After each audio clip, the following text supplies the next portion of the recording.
How are you? This is my dear friend, John Limbach. We're here today, being very serious. It's been a very serious day, to talk about nonviolent communication.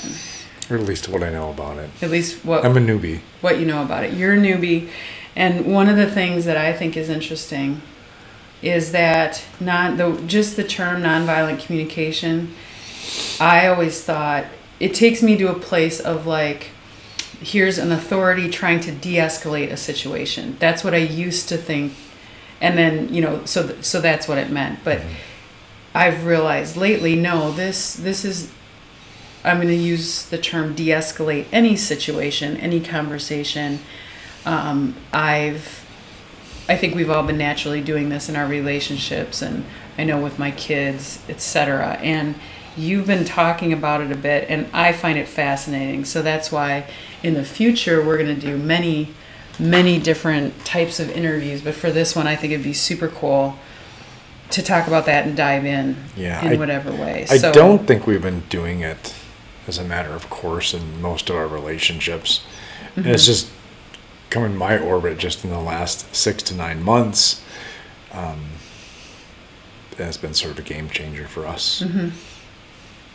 So how would you even, like, if you were going to define it and then give me so what I would say is if I came into a situation and heard a lot of accusations being thrown back and forth and lots of personal attacks, I just wouldn't pay any attention to any of that.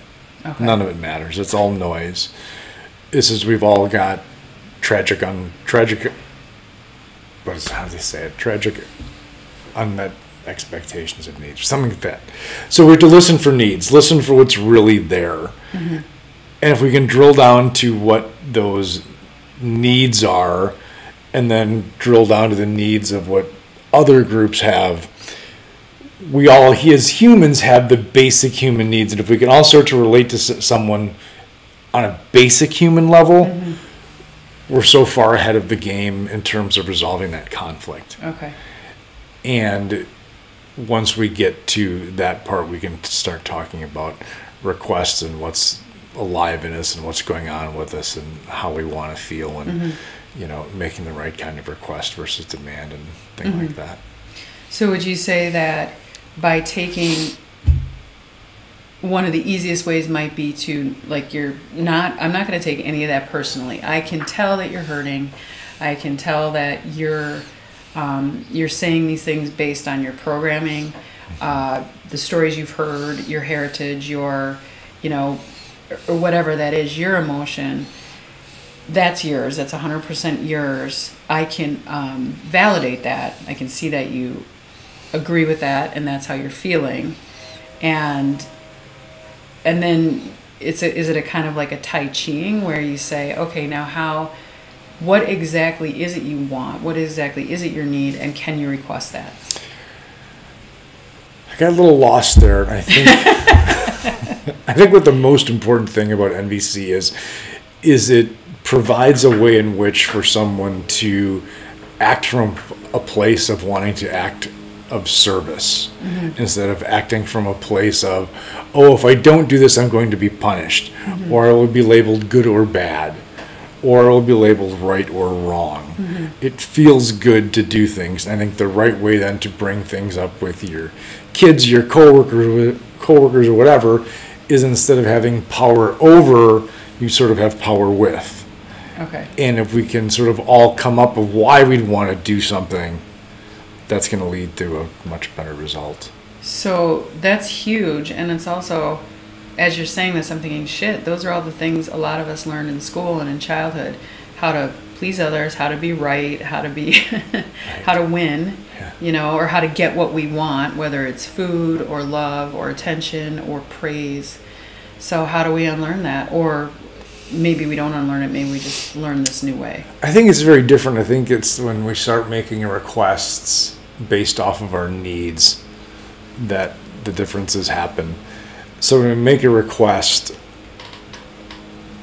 I'm going to ask you to do something in the positive, not in the negative, not saying like, please don't leave the dishes out. More like, would you be able to clean the dishes before you go to bed. Something in the positive, and talk about why it would be important to me that it would be done that way. And as a listener, you're like, oh, I get that. Oh, you're asking me a question, and you're telling me why. Why that's important. It's important. Like, oh, I fucking love my mom. I'm going to do that for her. Okay. But if asshole dad's like, do the dishes, fucking dishes, I don't even hear them. Right. It's just chatter. Right. It's just noise. Okay, so the first two steps would be just an honest request in a positive, sending it out in a positive way, and then this is why it's important to me. Yeah, exactly. Okay. And I think once we can act from this place of service, we're just better off. And I, always go back to, I'm skipping further back now, when we think of OFNR, observations, feelings, needs, and requests. And it's super important when we talk about bringing up a subject with somebody that we want to talk about is an observation. It's like, what can you take a picture of? Because if you talk about anything that you can't take a picture of, now we're just making an interpretation. Oh, okay. Now I'm adding my judgment. Now I'm using my lens. I can see that you didn't take the trash out at 9:30. I can't say you were a lazy motherfucker that didn't take the garbage out this morning. So speaking, So there's an observation. That is fact. And that I know. I felt disrespected because I have a need for our yard to look nicer. Okay. My request would be blah, blah, blah. And that seems to be a little bit of a better discussion. Now, this is very basic. Marshall Rosenberg, went all over the world and solved tribal problems all over the world. But I think some of the same things exist, as if you can really sit down and drill down to what people's needs are. And again, there aren't that many of them. You can really start to solve problems. And again, people generally want to help others. Right. So I've had issues, and I guess I want to get practical for myself and others, and I know you've had experience with this in the last year and a half, your whole life, where I really genuinely want to solve something, mostly what I'm observing in someone else and my feeling, which isn't good right now. How can you, I know things like it is not going to be effective to say, you did this, or you make me feel this way.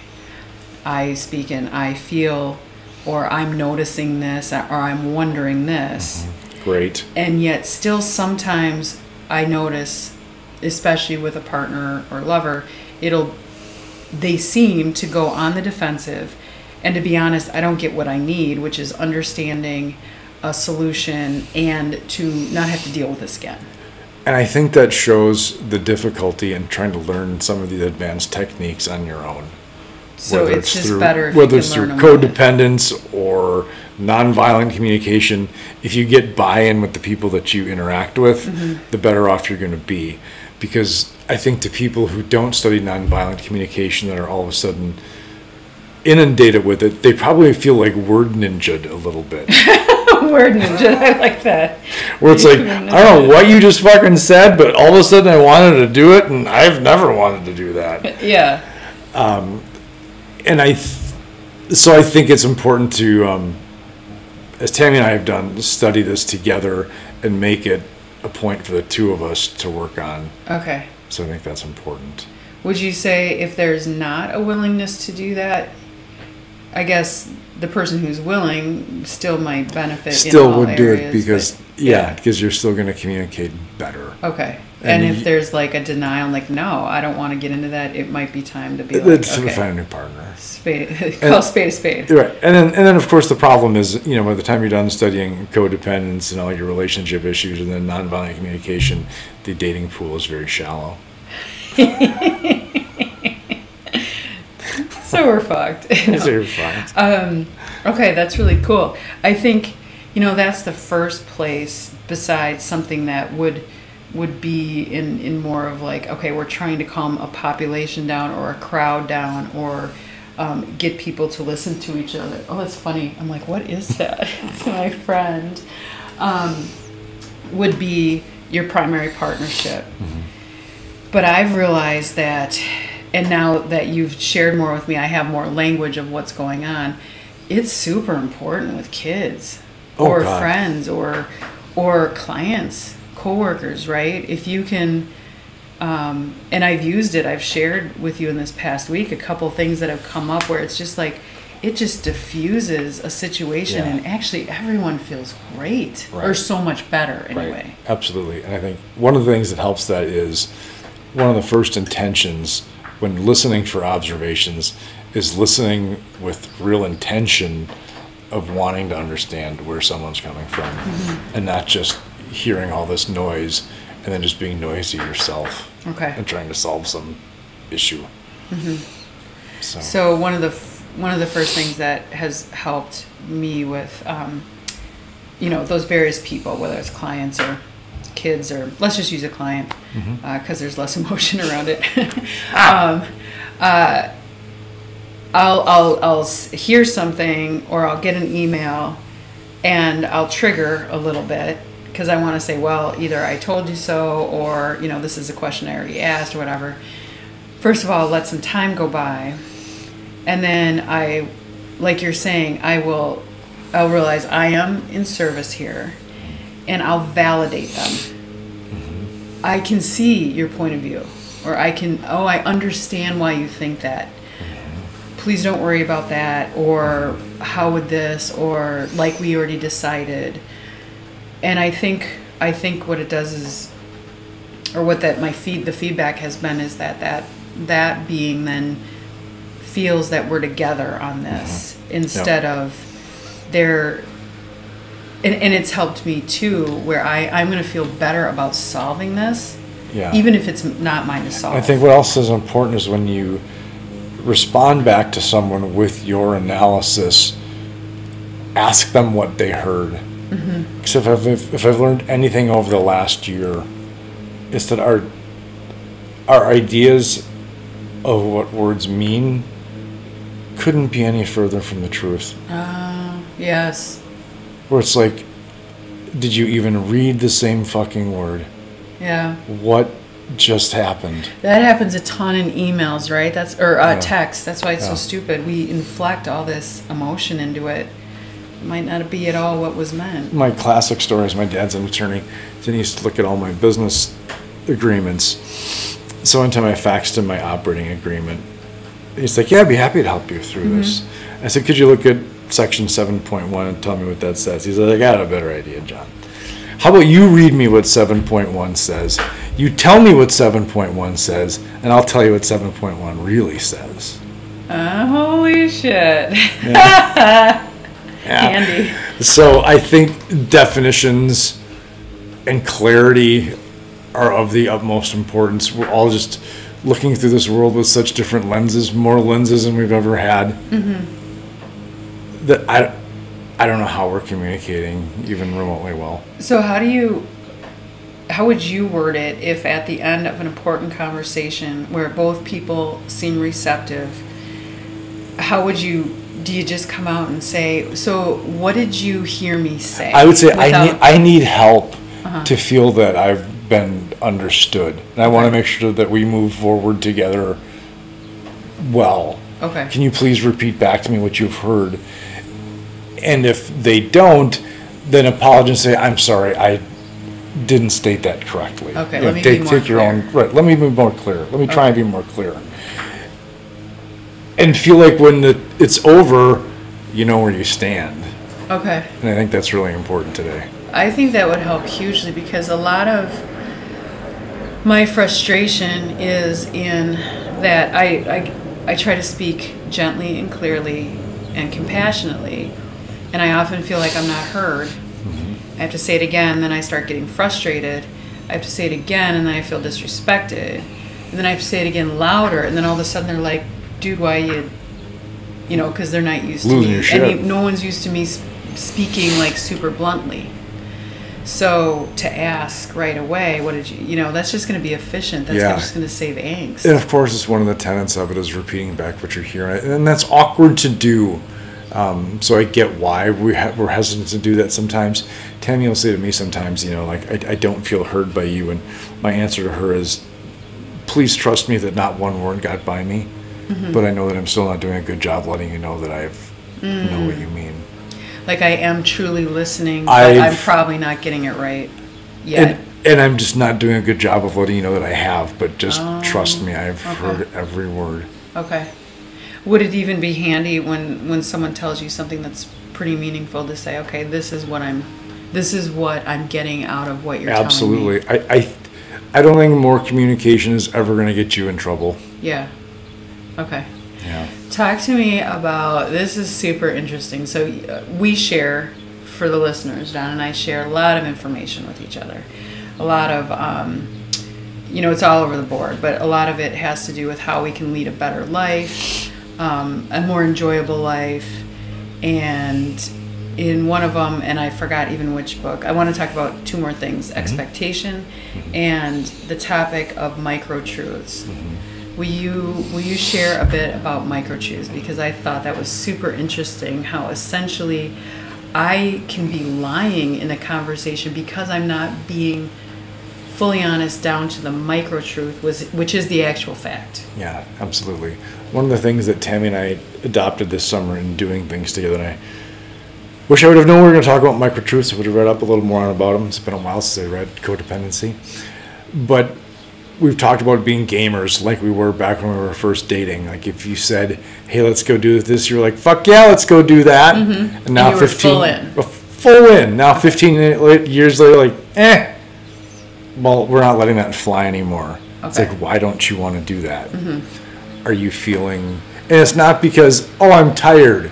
It's because, I feel embarrassed because I don't look as good in my t-shirt as I did 5 years ago. Okay. Something like that. So just really digging down to like what's going on. Don't bullshit it. Just that it's meaningful, and you can be like, oh, I see why you don't want to do that. Thanks for sharing that. Is there something that we can do that's similar? And that's really important. Can we heal that? Can we, what can we do to still do something together that serves us instead of just blowing it off, getting angry, and then here we hate each other 15 years later. So there's no dancing around, and then there's no second guessing, or you don't feel that you're acquiescing to a request that you don't really want to do. There's not going to be resentment. Yeah, and it just breeds this sense of overall trust that like when you do tell me something, that's really what you mean and why you won't do or don't want to do something. It's just important as like why you do want to do something. Like you are that excited about it. You aren't bullshitting me. Right. That does sound like that much fun. Okay. So for me, that's what micro-truths have meant this summer. I know there's way more to it, and I wish I would have read more about it. Maybe next time. Yeah, but, we'll get into that next time. But right now, for me, micro-truth, that's how it's manifesting in my life. Yeah. And it's been a game changer for us this summer. It's like, I can't just say no. I can't be lazy. Oh, you want to go kayak? Shit, that's 45 minutes of getting stuff ready, blah, blah, blah. Maybe the micro-truth is I feel lazy. Maybe I feel lazy. And it's like, you don't Let's want do to something easier. You don't want to bust that one out too many times because your cute wife might find someone else who's not so lazy. But that being the micro-truth, you'd be like, I'm going to get off my ass here, you know. And I think overall what it would do is it would keep, right now we're, just so everyone knows, Tammy is John's wife. That's who we're referring to here. But I think a lot of couples fall asleep, married or not. A lot of friendships fall asleep. A lot of groups fall asleep. And I think that micro-truthing would really be, I know in my own personal mental space, I've been using it a lot in terms of during COVID, so much was a no. It showed me how much I said yes to before, and I was lying to myself about wanting to do it. And so now when there are opportunities, or I think I need to, because I busy myself, not as much as in the past, but busy myself for certain validation reasons and self-worth reasons to accomplish or whatever. Now I can ask, well, why is it I want to do that? Or why is it I'm dragging my feet on that? So when you shared that with me, now I have a word for it, which is, micro-truthing my decisions, and then I'm super happy with my decision. If it's a yes, I am going to be present. I'm going to give that person my attention. I'm going to give that workout my attention. I'm going to give that client my attention. And then if not, why? And being super happy with that. We've got a sort of a game we're playing this summer, and it was all about self-honesty. And if people call for an appointment or want to pick your brain, be like, oh yeah, I'd love to, when it's the last fucking thing you want to do, and you're flat out lying. And there's really not a difference between that kind of lying and lying on a bank form, really. It's a flat out lie. So we've got this game saying yeah to the other person, like, yeah, you sure? Yeah. And it's been a great catch of like, oh yeah, I really don't want to do that. And it's been good to, boundaries are hard, and it's a great way to recognize that your boundaries are important, that those free bits of information where it's 40 minutes to drive somewhere, half hour and 40 minutes back, those are serious chunks of time, right? And they're valuable. Yeah. I've found that by letting people know the cost of something and just saying, you know, having them understand, okay, so you're asking for a couple hours of my time, and, you know, like helping them understand this is actually what it's going to take,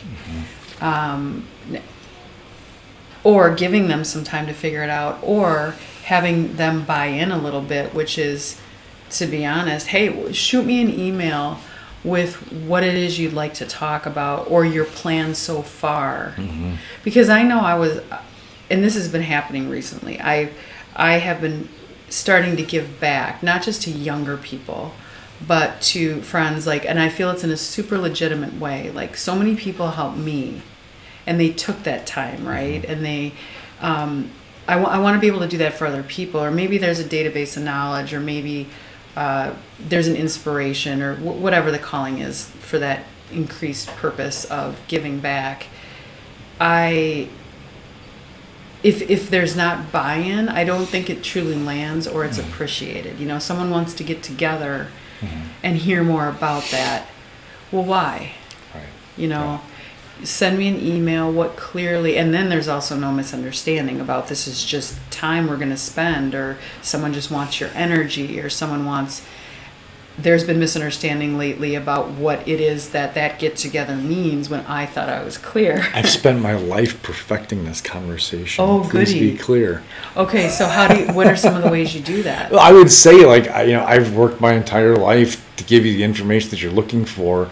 Like, please value the time. And I think that wakes someone up, like, oh, he's serious. Yeah. I'm now going to take that more serious as well. Okay. 10,000 hours, right? Yeah, so Tell me you haven't they're spent like this 10,000 right hours. now. Yeah. Okay. And then I would start going to those types of meetings. Agenda's a terrible word, but just bring some bullet points. Like, what do you want to talk about? If you're Maybe asking them ahead of time. Right? I was going to say, yeah, send me 5 things you want to talk about. Because we're not going to just start, hey, how's it going? And talk about the Brewers for 26 minutes. Right. Not happening. That's true. Let me know what your expectations are, what you want, so we can right size this. Yeah. My friend Ian gave me that term. Right size your expectations.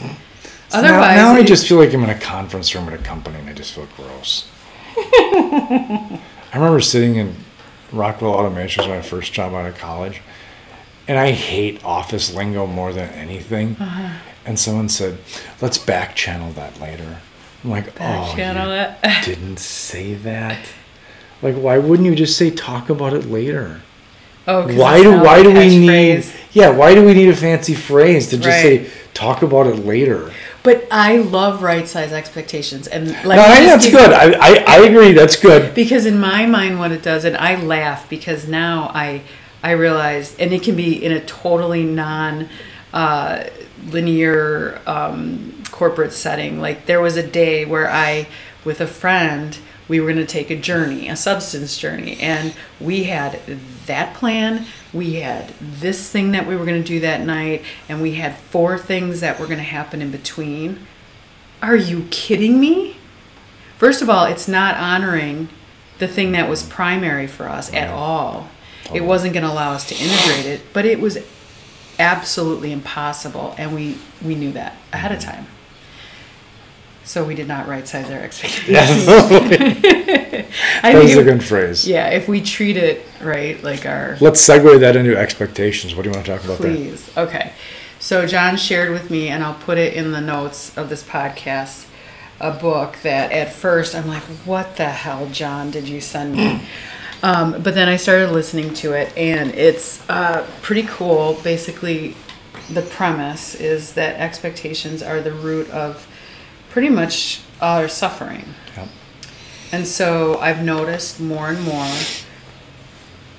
that by just dissolving expectations, the magic can happen. I know that. When I go into situations and I'm just on fire and I'm already happy, things exceed my expectations. Mm-hmm. So just talk to me. Let's go back, because I think we're talking about all kinds of relationships.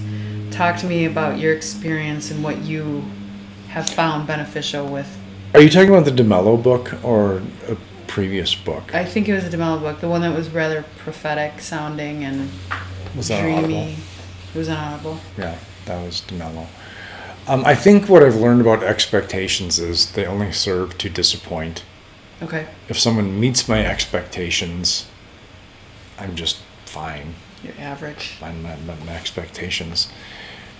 If they don't meet them, now I've used some arbitrary line to determine my happiness. Mm-hmm. So let's use that as an attachment, which goes back to the DeMello thing. And I think if we consciously take the time to do things, to do them without expectation, will allow us the greatest chance to enjoy that experience. Mm-hmm. And I think you can even extrapolate it out to having expectations with your kids doing things around the house, going back to nonviolent communication. Mm-hmm. So I think expectations don't help anyone. And even maybe by using the word, like, I'm feeling disappointment right now because I expected, that what you said you were going to do. Maybe that's even a way of...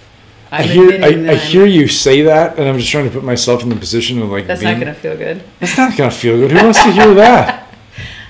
So think that part of it, and then... Yeah. Okay.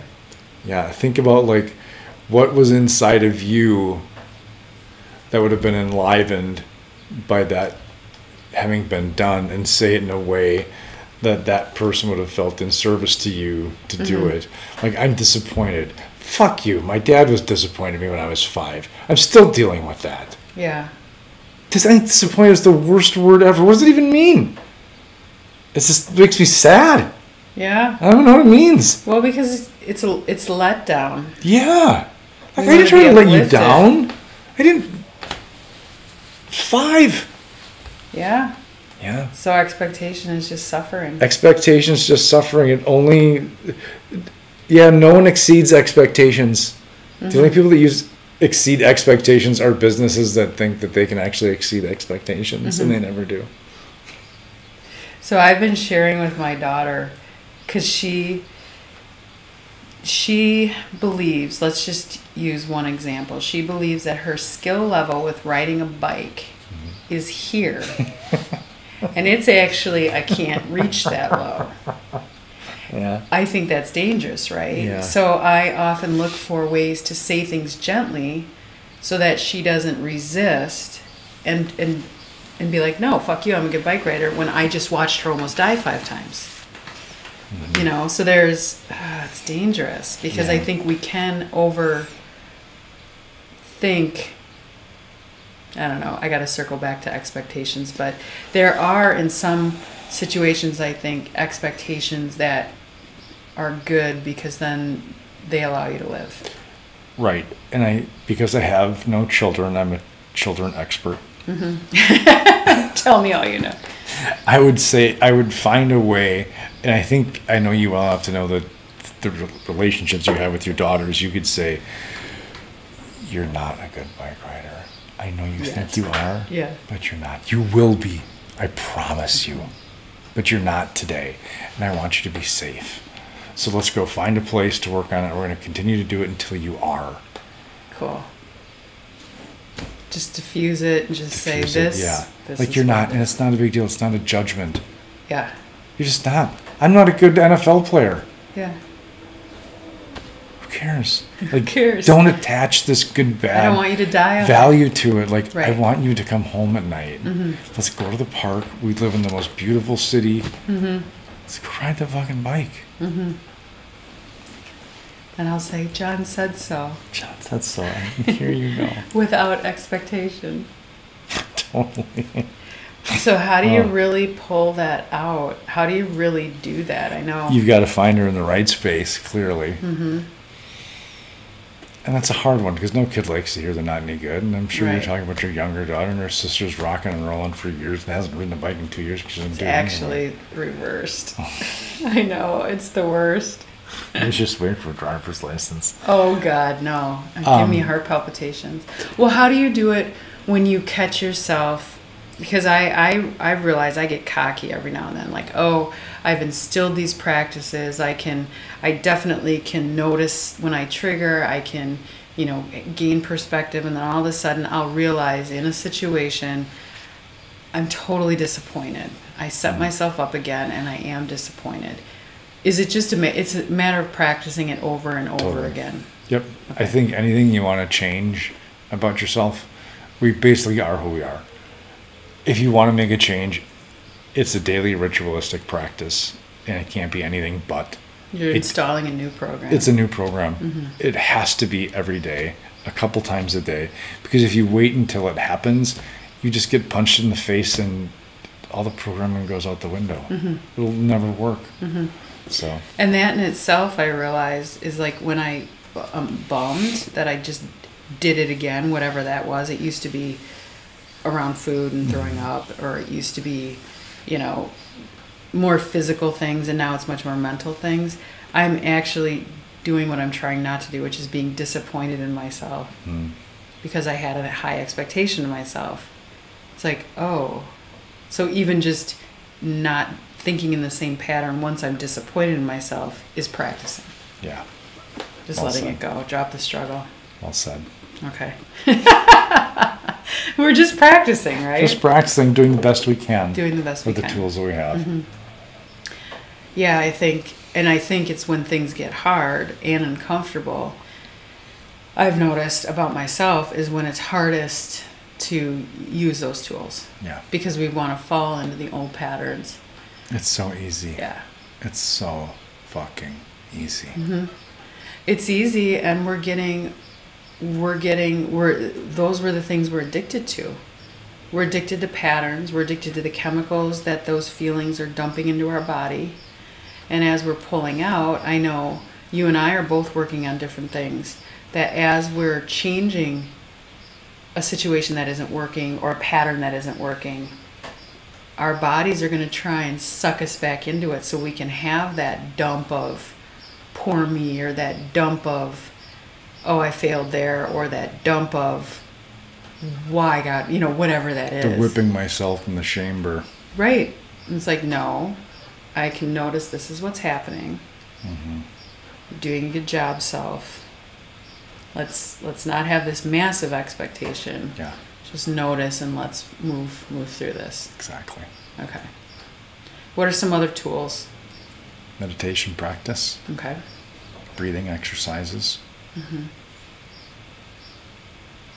movement, lots of movement, healthy eating, positive thoughts. Mm-hmm. Done. Mm-hmm. Throw in a little music and a little Yeah. whatever lights you up. Whatever lights you up. Yeah. Whatever your passions are. Whatever's fun. Yeah. Just stay creative. Right. Stay fucking creative. Support the arts. Mm-hmm. I never knew how important it was to support the arts when I was a kid. Mm-hmm. I wish I would have known. How would we know? I know. I mean, our How kids would don't we know? know. Because We we did. We didn't. we know. I had no idea. Right. Well, and that's something for all of you listening, John and I were talking about before, is like if we fill up with a feeling that we want, we start seeing it everywhere else. You know, and some of the easiest things are meditation, music. I mean, music can change me like that. Yeah. So why not do that? And then you start finding that feeling everywhere. Because that's where my attention's at. My attention is on how my body's moving, how I'm mentally feeling. I know there's chemicals being dumped into my body. And then this thing will come through. That thing will be a neat surprise. I'll notice that little bit of magic. Yeah. This conversation will happen. And the better you are for yourself, the better you are for everyone else. Mm-hmm. That's simple. That's easy. Yeah. Good medicine. Good medicine. Good medicine. You're awesome. Thanks. Love you. Thank you for having this conversation. Yeah, I loved it. You get to pick a crystal. Oh. Yes? How exciting. I know. Thank you. Hi.